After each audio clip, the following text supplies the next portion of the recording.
I nogle tilfælde skal vi finde minimum for funktioner, og jeg har taget et eksempel med her.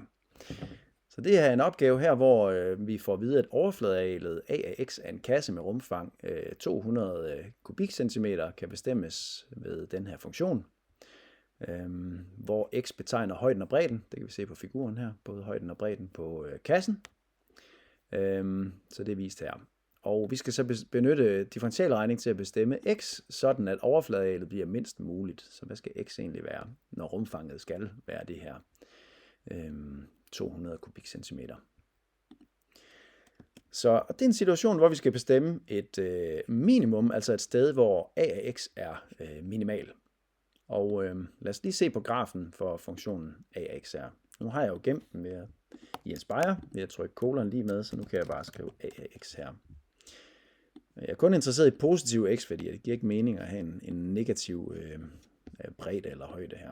Og så skal jeg lige zoome på en eller anden passende måde. Så lad os prøve at skrive 300 der. Så begynder vi at få noget graf frem. Så skriver vi 500. Så nu har jeg et godt overblik over et passende udsnit her af grafen. Så der ser det ud til, som om vi har et minimum. Så det er en bredde på 1, 2, 3, 4, 5, 6. Så deromkring, ikke også? Så hvordan kan vi bestemme det ved med differentialregning? Så ligesom når vi bestemmer maksimum, så vil jeg starte med at differentiere funktionen. Og nu kalder jeg min differentialquotient for am af x. Og skriver kolon lige med. Så differentierer jeg med hensyn til x. Funktionen af x, som jeg har her. Den skal jo lige være gemt først. Og så går jeg bare i gang med at løse ligning af m af x lige med 0, fordi at jeg ved at på grafen for en funktion, der er et minimum, er jo et sted med vandret tangent. Så jeg undersøger, hvor der er vandrette tangenter. Det er der så for den her værdi, så lidt mindre end 6. Og hvis jeg så skal tjekke, nu har jeg jo så grafen, så det her sammen med grafen viser, at det her det er stedet, hvor der er et minimum. Men jeg kan også lave en fortegnsundersøgelse for f mærke af x. Det bliver lige fed skrift, jeg laver det lige i almindelig skrift her. Og det gør jeg jo så ved at tjekke, altså tage en værdi mindre end den der. Det kunne fx være 5 og beregne det. Det var ikke særlig godt AM. Nu hedder den jo AM af 5, så må jeg hellere skrive det. Så det er åbenbart 12.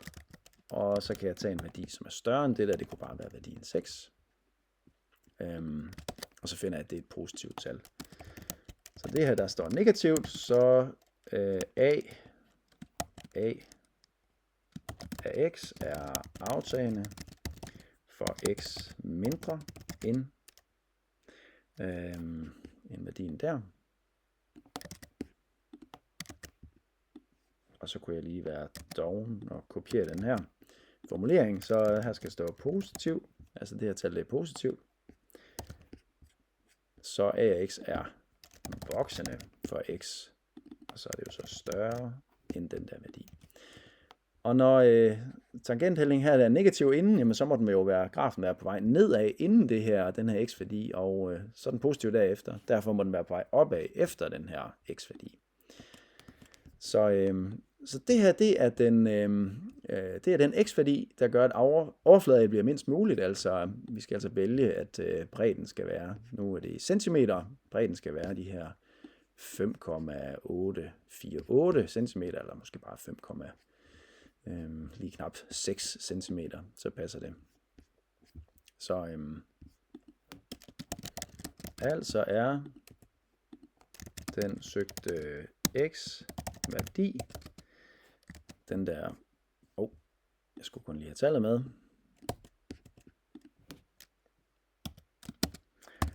jeg skal lige skrive en konklusion sådan i menneskesprog her. Bredden og højden skal altså være lidt mindre end 6 cm. Og det er jo for, at overfladearealet bliver mindst muligt. Sådan der.